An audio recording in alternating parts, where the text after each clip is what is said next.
Hello all, welcome to the journalist chat today, and today we have a very special guest from different part of the world, and we have a guest from Washington D.C. and we have a guest from Dhaka, Bangladesh. We have a Simon and we have a Hakim. The both of them, they are the peacemakers. So basically they have a huge contributions in both of their society and also the nations. So please welcome our guest tonight. Hi Simon, how are you? I'm good, thank you. Yeah, so hi Hakim bhai, how are you? I'm fine. How are you? I'm fine. Okay, so how are you, Simon? Simon, if I ask you like, yeah, I think Simon. So there's a problem with the network maybe. So Simon, if I ask you like, you are right now living in the Washington D.C. and we all know about the situations of the COVID-19 pandemic. So what is the current condition of in your state?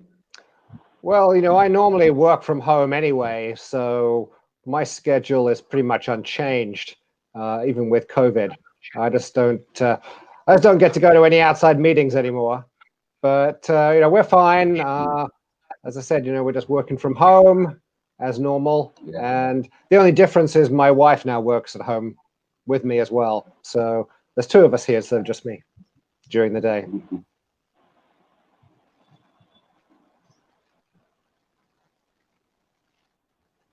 Simon. Yeah, I think for the audience, yeah. So I'm basically there is a. I think there's a problem with the network. So, Mohsin bhai, আপনি এখন যেখানে আছেন, yes. Yeah. So, Mohsin bhai, আপনি এখন যেখানে আছেন, আমরা জানি যে ঢাকার অবস্থাটা আসলে দিন দিন বেড়েই চলছে. So, what is the present conditions of Dhaka? I mean, what is the present conditions of your area you are living? Okay.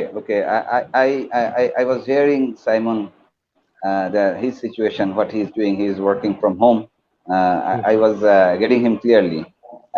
Then in Bangladesh situation in Dhaka, I am at home now, and I have to work every day outside of my home. And I am enjoying that with all protections we are working, and I think as a journalist this is the time to work. So I am taking all sort of preparations, safeties, and I am working outside every day. And from office I'm also working inside my office, because I know we are working in shifts. The half of people this day and alternative day, they are working from home. Basically, the people who are joining office alternative days, we are all together. We are working for 12 hours or more, and we are doing our job. Actually, the television, we have to work. We have to make newses. We have to collect newses and broadcast. So the time is, I am passing too much busy time, actually. Too much. Every day, almost every day I'm working. Yeah, I mean, thank you, Mohsin bhai, for your wonderful times. And I also know like you have a show, and you are hosting one of the amazing show, like name is Frontliner. So I think sometime you have to also be ready and prepared for this show. So Simons, I know about like you are the executive director of committee of Rohingya campaign. So you're executive director. So if you please share about us, like what kind of campaigns you are used to doing? Sure. I mean, we have about just over 5,000 people on our email list. We have about nearly 12,000 people who follow us on Facebook.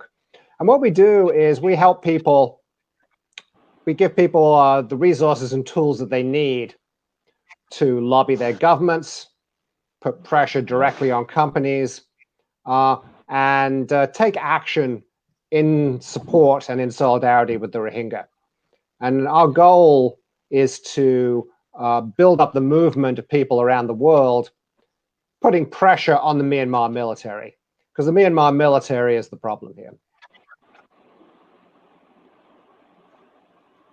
Can I ask something? Yeah, I think, yeah, this is the questions, you know, we all are try to raise. So Mohsin bhai, if I ask you, you had an experience to work in the Myanmar-Bangladesh border, and when Simon was talking about keeping pressure to the Myanmar, and still we know that there's a lot of country who's still doing the business, armed business, and also the different business with the China and with the Myanmar. So in this context, do you think this pressure is exactly working? And also, can you share with us about your experience? No, I don't think so. This is not working till now. I think that it is a long process. I think we cannot expect anything that within 1 year or 2 year the whole problems will be solved. Every country, they have their own agendas. And about the Simon was telling that the pressure they want to they are trying to uh, give pressure to Myanmar army or Myanmar government. But the thing is, the ground reality is too harsh actually. You know the histories, but because I worked the border area. I think the Bangladesh-Myanmar border area since 2009 actually, and I got involved 2012. From since 2012, I was working that area of Bangladesh. It was a really big issue for Bangladesh, but I think we couldn't realize or we didn't take timed action. What we had to do, we didn't take those actions that time. For that reason, I think the crisis became big. And last time the influx, after the influx, the situation is now beyond control. I think beyond control. Till now, I think beyond control. We are trying to mitigate the problems. We are trying to feed them, the people who came from Myanmar. Just we are trying hard. I think we're trying extremely hard, along with our friends, the UN and the all friend countries, uh, uh, just to run their livelihoods. But all other things are stopped. That 12 lakhs people, 1.2 million people, the children, they are not getting proper education, and lot many problems. Problems. I think I was I'm trying to tell that the problems is about transnational crime and insurgency and arms trade, drugs trade, etc., etc. So these things, just before a few days, some people, Bangladeshi people, 6 or 7 people were abducted by a group, terrorist group, the Hakim Dakats group. Then they asked for ransom. They killed one, and I do not know the recent update. I have to take that, but this is the ground reality. And the other insurgent groups, maybe they will. I don't know actually.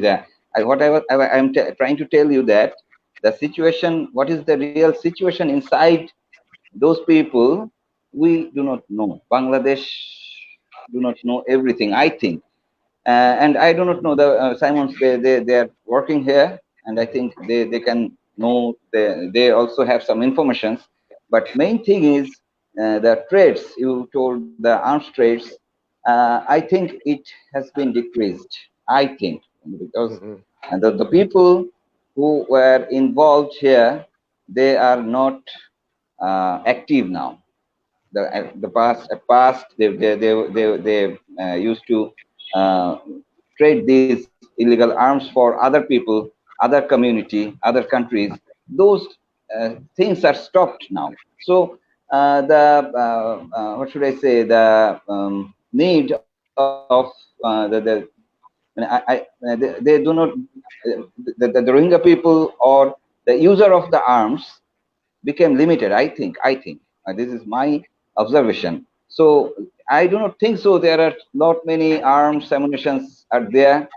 There are of course they are using these arms and ammunitions. But what you are telling, Shuja, the illegal trade, I think this is not too big now. There are some other. I think I am in tension about some other issues here. That is insurgency, and terrorism. Yeah, Mohsin bhai, basically I was describing about the insurgency and also the arms dealings with the inside of the Rakhine peoples and inside of the Rakhine and also the China, not even in the Bangladesh border. So Yes. Simon, if I ask you like, what kind of campaign you are doing right now? Because we know that even recent few of the like 1 month ago, like there is a problem and human trafficking is still is the issues there. So in these circumstances, and it's still we know that inside in Myanmar there is a conflict in between Arkan army and also the Myanmar military. So in this moment, the innocent Rohingya victims that don't have any other options and they're trying to flee from their own country. So in these circumstances, how you are campaigning to solve this problem? I mean, how you're advocating on behalf of your organizations with the collaborations of the international community? Certainly. I mean, here in Washington, D.C., we've been successfully lobbied the U.S. government to provide ever more amounts of humanitarian relief for Rohingya refugees in Bangladesh. And, I give enormous credit to Bangladesh for taking in so many refugees so quickly. We're working hard to make sure that, governments around the world provide the kind of financial support that Bangladesh needs to properly take care of those refugees, which you took in, and that saved enormous amount of lives. We're also looking at the long-term solution, which is the problem here is the Myanmar army, and the Rohingya don't want to return to Burma unless they know they're going to be safe from attack from the Burmese military. They want to go back to their original homes and villages. They don't want to be sent to internal displacement camps inside Burma. And they want to have their citizenship restored.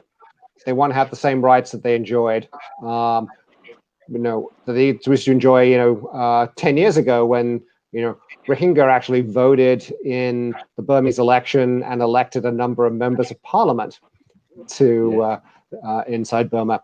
So, our goal is to provide as much support for the Rohingya as we can. And, the reporting that you've done from the refugee camps in Bangladesh, on the seas inside Burma, that reporting is invaluable because we can take that information and we can raise people's awareness. We can take that to members of Congress, and we can use that to make the case as to why governments need to put more effective sanctions on the Burmese military. And also, this fuels our campaign of citizen sanctions, where we put pressure on companies not to do business with Burmese military-owned companies, because the Burmese military has a big business empire, and that's a big point of vulnerability, and that allows anyone anywhere in the world today to put pressures on companies like Kirin Brewing of Japan to get them to end the business partnerships that they currently have with the Burmese army.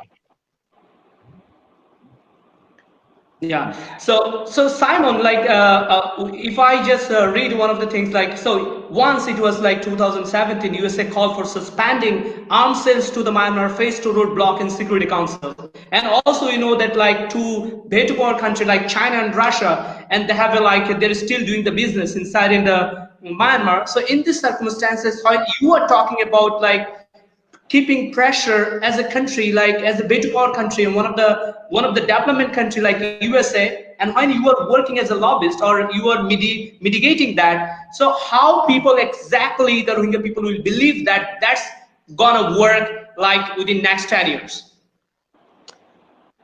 Well, what we're doing is we're using every means possible to put pressure on Myanmar, and particularly the Myanmar military, because again, this is the problem.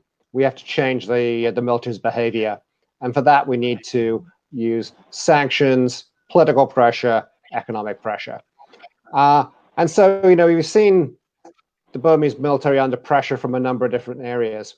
The recent court case at the International Court of Justice, where Myanmar was brought up on charges of genocide and crimes against humanity. That's a form of international legal pressure. We're also, as I said, we're helping people put pressure on their governments in turn to put sanctions on the Burmese military. And every day we have campaigns that put pressure on companies like Kirin of Japan, which is in 2 joint ventures in Burma, 2 breweries with the Burmese army. Now, Kirin also owns craft beer companies in the United States, in the UK, Australia, and New Zealand.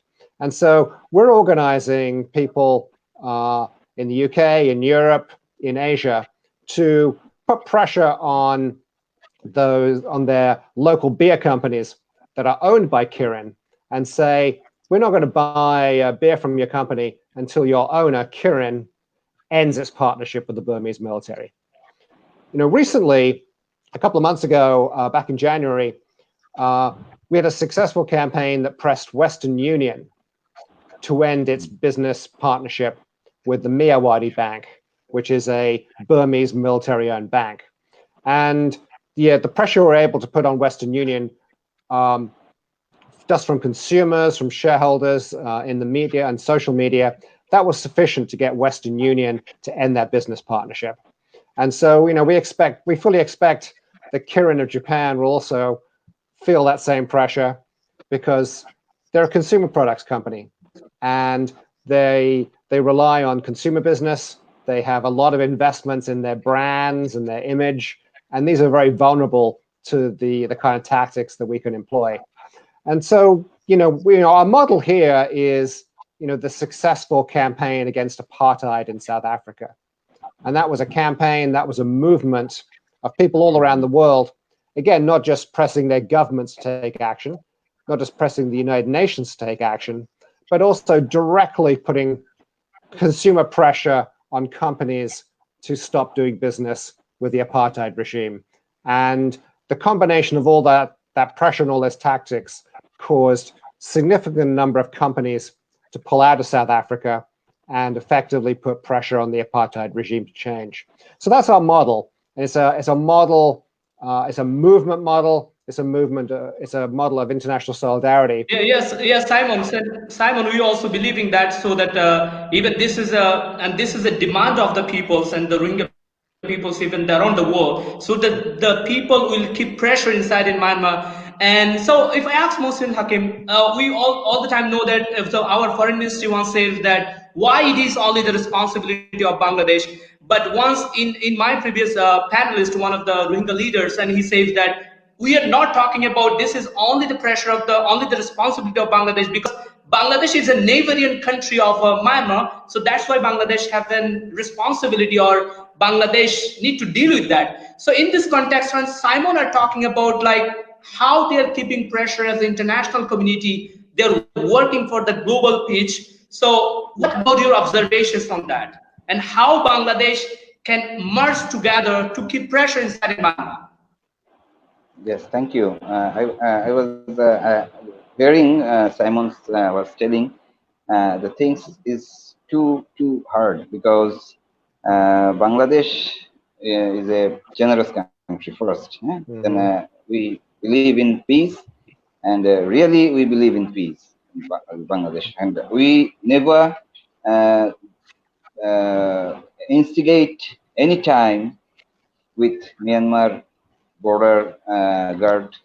That time it was Nasaka, and every time we try to, our BGB try to talk to them, to try to make sittings. They try to make what should I say, Shimante Boitok kore flag meeting, but response of Myanmar government was very poor.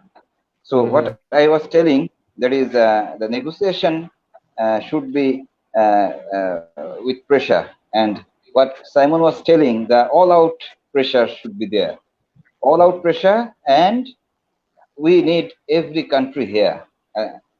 combined pressure. Otherwise, they will never listen to the half of the world's voice. Okay. And another thing is the economic pressure, what Simon was telling.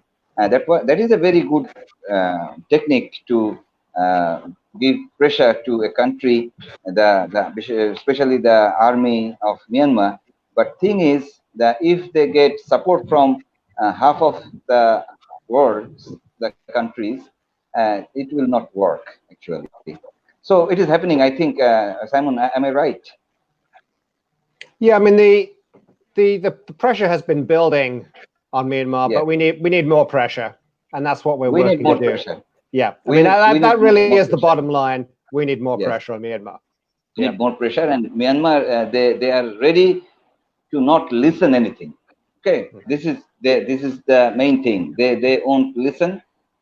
This is their practice from the very beginning. Okay, that's why I was telling that we are calling flag meeting after 2012 July's influx.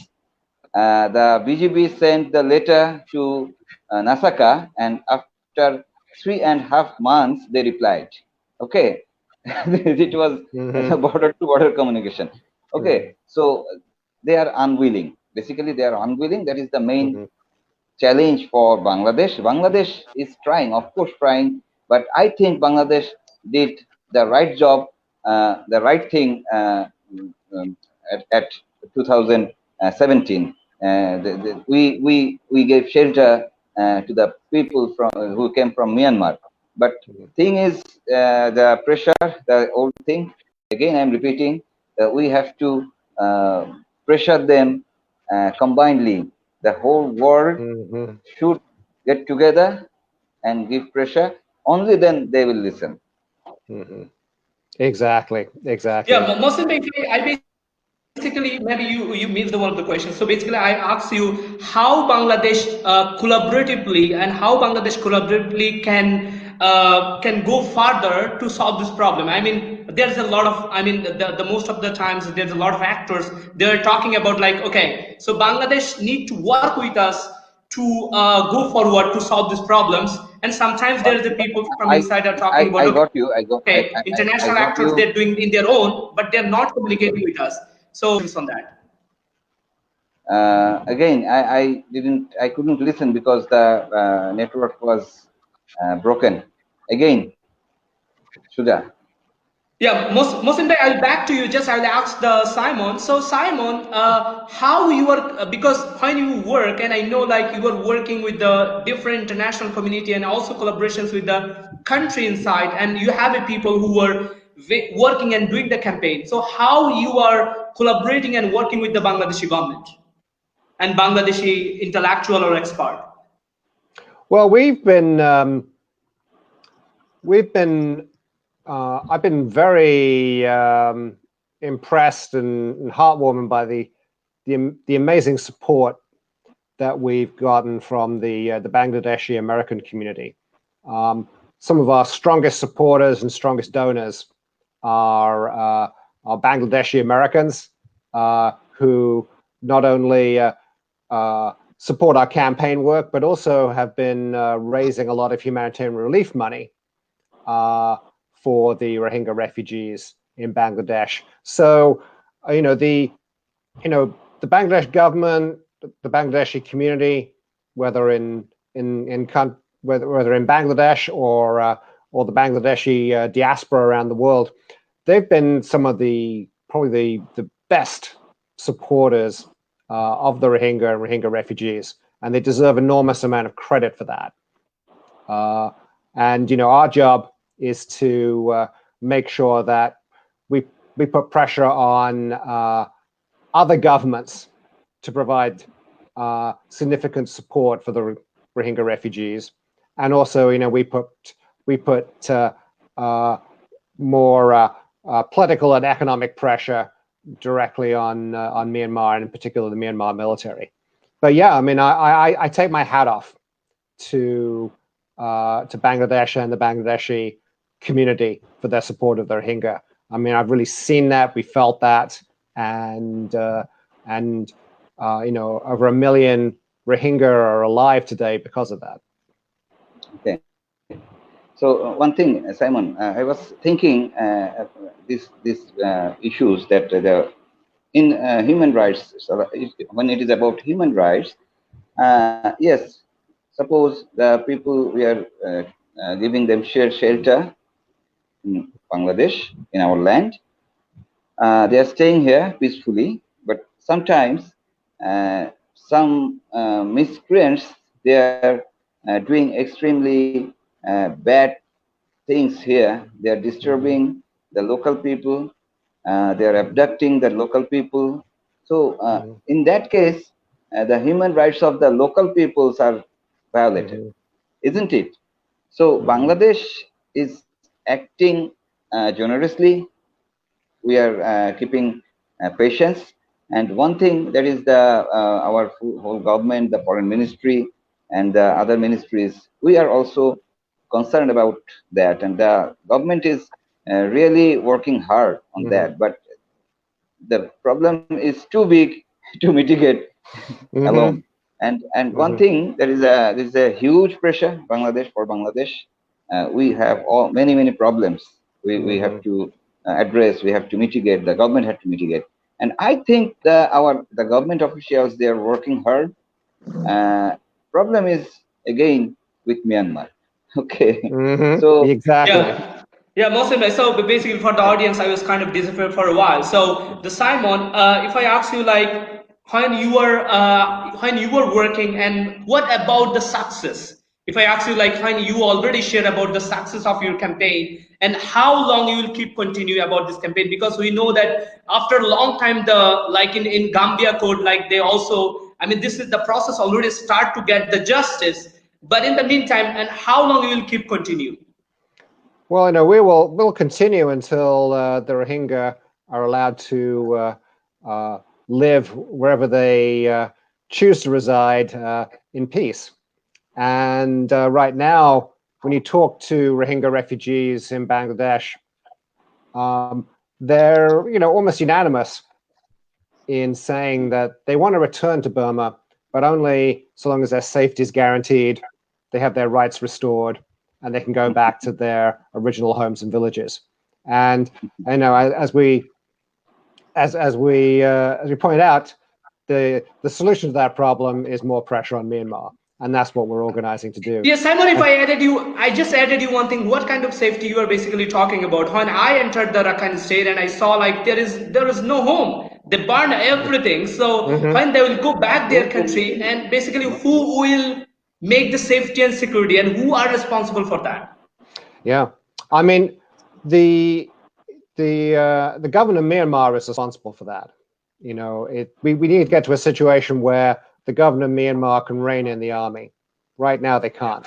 Right now, the Burmese army is under no form of civilian oversight or control.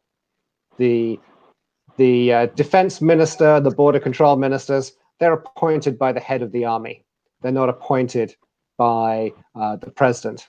The army has 25% of the seats in parliament. And because of that, they're able to block any changes to the constitution that the army originally wrote.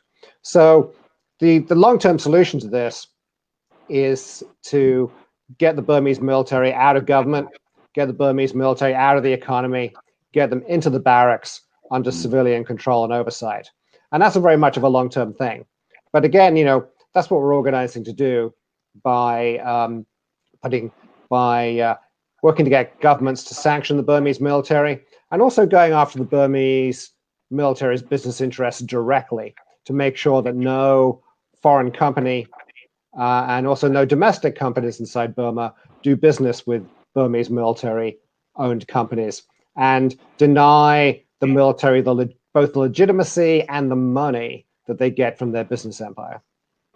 Yeah, I think that was basically the people are talking about, because how we saw that like still the economic, the financial, I mean the combinations and also the cooperations in between the different state and international actors when they're working with the Myanmar government. So in the meantime, when they're talking about the pressure, so if I ask you like in these circumstances, until get the justice, and what will be the situations and how Bangladesh should respond, and how it will I mean how it will goes, because we don't know what's going to happen, because in the meantime, like, there's a human trafficking is going on, there's a drug smuggling is going on, and there's a lot of things going on inside and outside, so everyone knows about it. And what will be the situations if you are investigative journalist? So what about your observations? Okay, let me supplement first with Simon's. That you are asking what will be the prerequisite to send the Rohingyas back to their home. I can share one thing. When during 91-92 influx, the people who came after that, every day they were telling that I want to go back to my home, but I need safety and security. I want my resources back, and you have to assure me so that no one can touch me, no one can harm me. Okay? Then every day the people are coming from Rakhine, from Myanmar. Those people who were unregistered refugee, actually, they are staying here for long years. They also tell the same thing, that I want to go back to my home if you assure me that I will get my resources back, and you will have to ensure my security. After 2012 July influx, those people were also telling the same thing. And after 2017, all the refugees, they are telling the same words, the same lines, that you will have to ensure my security there. And within these years, the situation of Rakhine, the area they were living, the situation deteriorated. Okay, so now this is not livable. This is now the situation is the really the situation is against everything. The Rohingya cannot get back there really. So your question was the what will be the consequences? Okay, so I cannot tell that because I am a teeny reporter. I I cannot assume anything, but I can tell you something which indicates that this problem will go after 10 years in their side. It depends on many things actually. Simon, of course, I shouldn't tell openly all these things, but I should if I start telling that I should tell everything. Now, this area, the geologically, this is a critical area, number one, for many countries, regional, transnational, and international. The Bangladesh-Myanmar border, the Cox's Bazar Bandarban area. Yes. It is too important for India. It is too important for Myanmar. It is too important for China. So, thing is, uh, after 5 years, no, I think after 2 years, I think we'll face a different problem there. The illegal arms trading, drugs, etc., etc. These are also here, but we'll have to face, I think, terrorism here also. If we go like this, the trends, because I have some sources there. I try to take information from there. Already, Bangladesh law enforcement agencies, they have trapped some terrorists also, already. It is from probably Horkatul Jihad Huzi activists. The some top activists, they were arrested. They have been arrested. But thing is, we cannot if we cannot mitigate the problem, we cannot solve the problem within very short time. We will have to face many other very dangerous situation here. I mean, I just added one of the questions, like, Let me finish. Let me finish. Let me please. finish. I think one thing I have to say that there are many wings are working here who really do not want that this situation should be mitigated.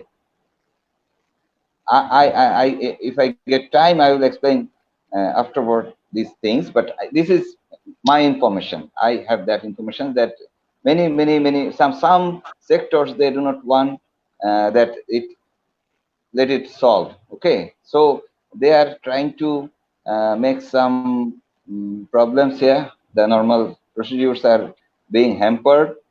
The Bangladesh government is obstacled by many agencies. Okay, so thing is that if we cannot mitigate, and if we want to mitigate, we have to give pressure, extreme pressure to Myanmar. But if Myanmar come forward, it is a very easy thing to solution. Yeah, To I that. think yeah. So, and if I ask you like just added the last questions to you, like how because in these circumstances, the according to your conversations, like the Bangladesh is going to be an innocent victim. I'm the host community will gonna be an Already, innocent victim. So already, in these already. circumstances, how international campaigner or how international those who are really work can able to play the role, how they can play in the meantime to solve this problem, because this is kind of more alarming thing is going on as far as your conversations. Look, the people like Simon, they are supporting us. The people who believes in human rights, who believes in humanity, everybody everybody is supporting us. The problem is this is a problem, but how should we solve? Only USA or only United Kingdom cannot be if they come forward to help us, it will not be solved. We talked earlier on the first part of our discussion that uh, uh, we should form. Actually, I think we should form a common platform. Many things are uh, the people are working, doing many things here, but I think there is a lack of coordination.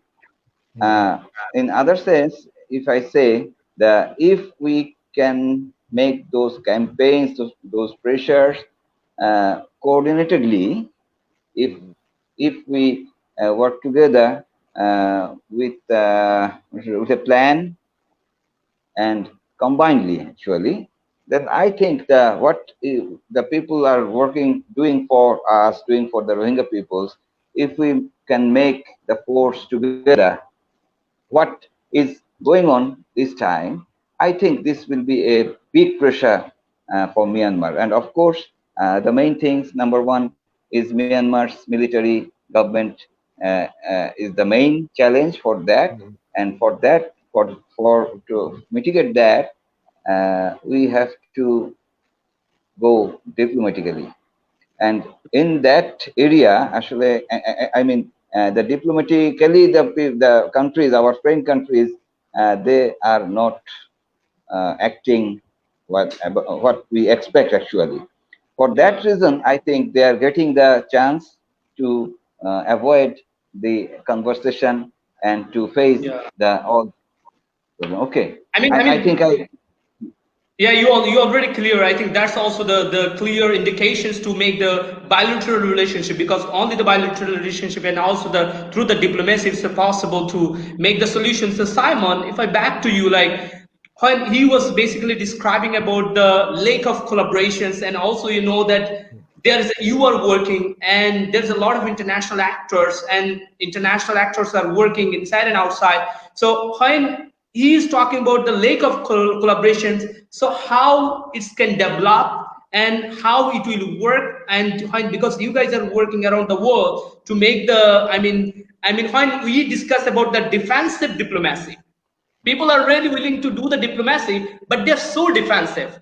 They're thinking about, okay, if I can make the bilateral relationship, but if I do anything else, it will be against of my country interest. So in these circumstances, what about your observations and how international community collaboratively can work with Bangladesh? Well, I think, there's a tremendous amount of support for the Rohingya around the world. And,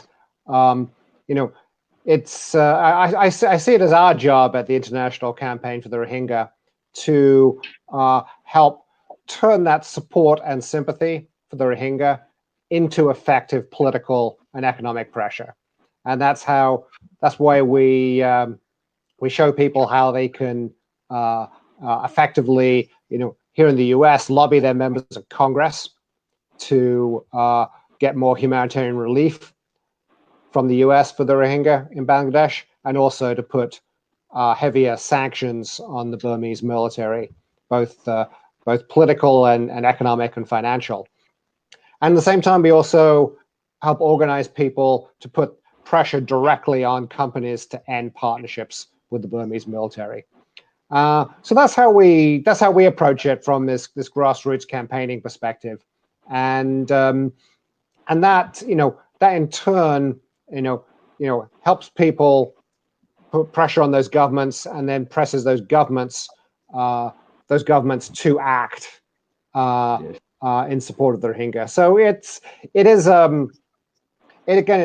a question of continuing to build up that campaign, continue to organize people, continue to coordinate, as you're saying. For instance, we work on the political and the campaigning side, but we're also in close communication all the time with organizations providing humanitarian relief, and figuring out ways in which we can help each other. I mean, I've worked, recently in past years, I've been working with a group based in Virginia, BDESH, which is a humanitarian NGO. They had a lot of projects in Bangladesh in 2017 when the Rohingya refugees, the big influx of refugees fled to Bangladesh. They started up projects in the Rohingya refugee camps, and I've worked. I've done joint events with BDESH where we've raised money for humanitarian relief, and we've organized people to take action to lobby their members of Congress, put pressure on companies. It's working hand in hand to translate, again, the support and sympathy that there is for the Rohingya, and translate that into money for humanitarian relief and more political and economic pressure on the Myanmar military.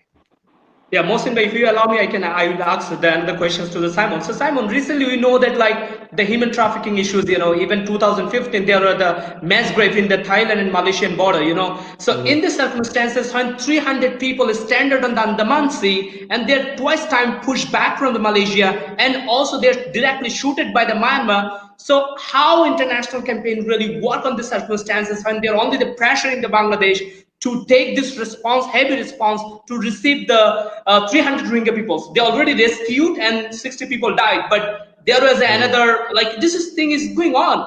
And do you think, the people are talking about why they're not able to even, they're not able to keep pressure to the international community to receive 300 people only?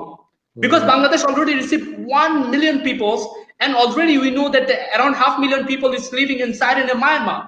So how people of the host community, those who are the innocent victim, and they will believe it? And I think again, part of the solution is making sure that we not just lobby governments to provide more humanitarian relief for the Rohingya refugees in Bangladesh, but also press other governments around the world to accept more Rohingya refugees, where those Rohingya refugees want to go to these other countries. And we have I would say we don't have nearly enough Rohingya refugees in the United States. There are Rohingya refugee communities in Chicago, Milwaukee, in Georgia, other states, but it's very small. And a lot of these Rohingya refugees are Rohingya refugees who came here with other Burmese refugees. And there is a Rohingya organization in the US also. Yeah, there's the Rohingya Culture Center in Chicago, where there's the largest population of Rohingya refugees. Although those are primarily Rohingya refugees who came to the United States from Malaysia. They went from Burma to Malaysia and then to the United States. So, I wish that we had a government in the United States that was more accepting of refugees. Unfortunately, we don't. Although people are definitely working to change that. But yeah, it's we've been very critical of countries whether that's Thailand, Indonesia, Malaysia, who have turned back Rohingya refugees. In direct contrast to Bangladesh's approach, and that's another important pressure point, is to make sure that other countries neighboring Myanmar also accept Rohingya refugees. And also, I feel like this is an important issue in 47 countries, those who are living. And because we know that Thailand, Malaysia, and Indonesia, they're kind of a stakeholder of the United States. So there's the logical point you can keep pressures to that country. So Mohsen Hakim Bhai, if I ask you, in these circumstances, we know the present situation, whatever gonna happen in the next, but the people of Bangladesh and the country like Bangladesh, we are facing on that. So how can Bangladesh can lead these issues internationally? Because this is a global crisis, but Bangladesh received the millions of people. So in these circumstances, how can Bangladesh lead this to help the neighboring victim people, neighboring survivors to get the justice? Again, the same thing. I have very poor knowledge about that. I can assume something. Actually, the thing is, before few days, 15 days ago, a big boat, it went from Rakhine through Bay of Bengal to Malaysia border, and they had to come back, and they came back to Bangladesh, and we had to receive them, and those around 250 people, we have to send them to the Bhasanchar, right? Yes. Okay, so the things are in same situation. What I was telling during 78, after 70, 91, 92, then 2012, then 2017, the situation is going against the Rohingya people. So we couldn't do anything. So I think we couldn't do anything, where the international community and Bangladesh, we all failed to mitigate that problem, because I am telling you, there is a long-term problem. It started before 71, and after 71, when Bangladesh formed, we are facing it just after our liberation. And one thing, our father of the nation, Bangabandhu Sheikh Mujibur Rahman, he called a meeting. He called the top leaders of the Rohingya peoples at 1975. It was July, but after the few days, there was an assassination. So he couldn't start to mitigate the problem. So Bangladesh, after 75, actually, we didn't address this problem properly. This is the main problem. For that reason, it increased. And now I think our Prime Minister Sheikh Hasina, he is actually leading the whole thing, actually. And she's trying to take help from the international communities, the countries, and what Simon was telling, that we have to face them politically and economically. Okay, so Sheikh Hasina is trying to do that, but unfortunately the Corona came, and because it's a continuous process. So Simon and Mohsen Hakim, I just want to share one of the quotations of the Rohingya, one of the Rohingya who just studying in Situate University since 2012. So he was basically describing about, like, we are not in Bangladesh by choice, we are in Bangladesh by chance. So in these circumstances, when the Rohingya are talking about, like, we are here in Bangladesh by chance, not by choice.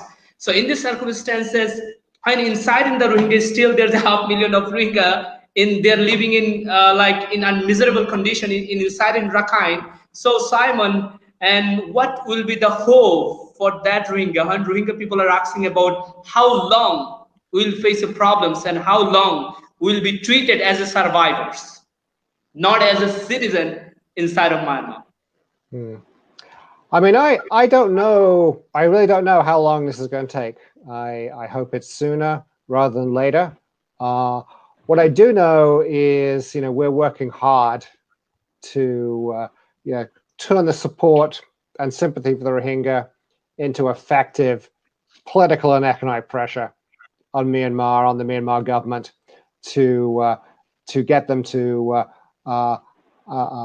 guarantee the safety of Rohingya who return to Burma and restore their citizenship and allow them to return to their old homes and old neighborhoods. Our goal is to put enough political support for the Rohingya that they can go live and work where they choose to live and work. And right now, as you said, I've seen him in so many interviews with Rohingya refugees in Bangladesh. They want to return to Burma. That is their preferred choice. They want to go back. They want to go back home. And our job, my job, the job of all of the campaigners is to create the pressure, create the conditions where they can do that. Yeah, I don't know how long it's going to take. I think since we are very happy, and this is our pleasure you are here, because you have a wonderful books on regarding that, and you have been doing like since 20 years, and how New York Times tag you as a super specialist. I mean, because of your specialty, I think you can do that. So Mohsen Hakim bhai, we are already on the end to the show. So if you want to say something to the audience, and especially around the world actors who were involving in this process, I mean, especially those who are working in the humanitarian action. Okay, first one thing, some Kabil Siddiqui, he was asking Simon, hi Simon, as you are kind-hearted and experienced guy, I will request you to do something to establish for the university level education for Rohingya students. Someone is approaching to Simon. Anyway, I think we have talked many things. Number one, there is Bangladesh working hard. The highest capability we are using to make the solution actually. And I told you again, I'm telling you again that the Prime Minister Sheikh Hasina, he's on steering, and she's trying to make the whole world together to help us, to help the Rohingya peoples so that they can go back to their home. But it will take long time if the whole world is not acting together, working together. If the whole world, again except Myanmar, if the other countries work together, I think it is a 3 years. It will take not more than 3 years to mitigate. Yeah, and thank you. So Simon, what about your message to the world? And you have been done a wonderful job, and you're really working well. So in these circumstances, there is the international and also the refugee audience, those who are watching our show. So in this context, what about your message to the audience? Well, I would say, go to the website of the International Campaign for the Rohingya. It's at rohingyacampaign.org. There's an action that anyone can take. Get into press Kirin to end its partnership with the Burmese military. There's a petition you can sign. You can take action today, and that's action that anyone anywhere in the world can take, and it's a good step forward. And by taking that action, you'll get on our email list, and you'll receive further actions to take periodically, and show you ways in which you can turn your support for the Rohingya into effective economic and political action. So I urge everyone who's listening to this, go to the International Campaign for the Rohingya website, check out our Facebook page, sign up, get involved, and take action to turn what we want into reality. Yeah, I think there is one of the comment just I'm going to end. So Rohingya crisis is not new for our country. This issue is not only impact to our country governance, but also did a huge damage to our nature, who is unseen by the world. And what about that? So Mohsin bhai, if you can really answer a little bit, I think that would be. This is the reality. Again, I'll tell you that we saw reports on the papers, daily papers, online and televisions when it was 2007-8. I can remember. It was 2001-2 when I entered in this profession.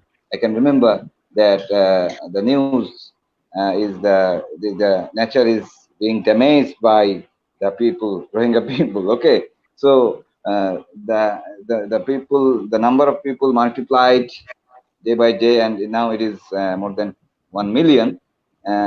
We are also telling the same things. That is the reality, and of course, if somewhere the people stay somewhere, that will be disturbed. The nature, of course, the nature will be disturbed. This is reality. For that reason, for the sake of the people, neighboring people, the local people, native people of Bangladesh, the Cox's people, for the sake of them, they echo, because again, I'm telling, the human rights of those people are being violated.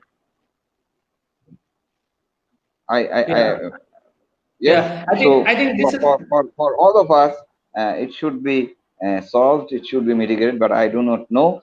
Simon can tell Yeah, how I think this is an important. government, So, yeah, the please continue. government of Myanmar will be shifted, will be changed when from military to civil. Yeah, Right. I think this is. Well, I think. Yeah, mhm. please, Simon, if you have any comment. Yeah. I mean, that's definitely a long-term Yeah. goal. But it is the solution to get the Burmese Yes. army Yes. out of the government, out of the Mm. economy, into the barracks under civilian control. That would solve a Yes. lot of the problems inside Burma. But again, I take my hat out to both of you as journalists to who are highlighting what you're seeing on the ground. And when Yes. you produce your reporting, I'm circulating that to activists around the world through our Facebook page, through our email, and using that as an example of why we need to take action and explaining what action people can take. So, I think that there's a certain coordination in this already, and I take my hat off to you for your reporting, and you keep it up. I'll keep getting that reporting into the hands of people who are concerned about their Rohingya and want to take action. I think, Simon, this is also the goal, like how the Bangladeshi journalist has been working and also the covering crisis for a long time. So I think there's also be reasons like why both of you together, the people, those who are working inside in the ground, and when you're able to know what happening inside in the ground, even if your campaign like in collaborations with the Bangladeshi actors and also the journalists who has been working, and I think that will be also the amazing how all can work together, because the Bangladesh is an innocent victim of that. So thanks both of you, and in the meantime I'd like to say the Thank both you. of you and also the audience. So replantation is still in going on inside in the camp. So before it was kind of a forest, and then there is a like deforestations, and right now kind of tree, they're planting the trees. So I hope so they will clear they will clear the nature, and the more, and every actors, they will also take care of the nature and all the points we discussed about that. So thanks both of you to be here, and I think this is an amazing show. And for the Simon, it's a wonderful job you have done, and most of Hakim, Yes. you are proud of Bangladesh. So I think this is a time like how world come together. We believe during the time of lockdown, recreation, entertainment, and creativity are not locked down. Bye bye for tonight. I'll come back with another guest from Thank another world. you. Definitely, we'll do something Thank you so better much. together. Bye bye for Thank tonight. you Terrific. so much. Thank you so much. Thank you so much. Nice to meet you, Simon. See Good you to meet you again. too. Yep.